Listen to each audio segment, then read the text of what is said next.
ரசூலுல்லாஹி ஸல்லல்லாஹு அலைஹி வஸல்லம் அவர்கள் சொன்னார்கள், நாம் வேதம் கொடுக்கப்பட்டதில் கடைசி சமுதாயம், தூதர் அனுப்பப்பட்டதிலும் கடைசி சமுதாயம், நம்முடைய சமுதாயம் இருப்பதில் கடைசி சமுதாயம்.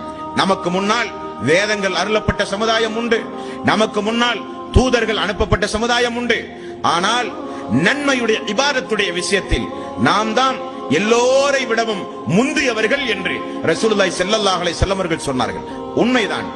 சனிக்கிழமை என்பது யூதர்களுடைய நாள், ஞாயிற்றுக்கிழமை என்பது கிறிஸ்தவர்களுடைய நாள், வெள்ளிக்கிழமை என்பது நம்முடைய நாள்.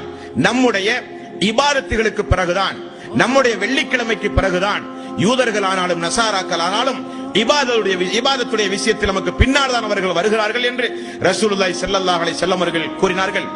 அப்படி மறுமை நாளில் இந்த சமூகத்தை சேர்ந்தவர்கள் தான் முதற்கட்டமாக விசாரித்து முதற்கட்டமாக சொர்க்கத்திற்கு அனுப்பப்படுவார்கள் என்றும் ரசூலுல்லாஹி ஸல்லல்லாஹு அலைஹி வஸல்லம் அவர்கள் கூறினார்கள்.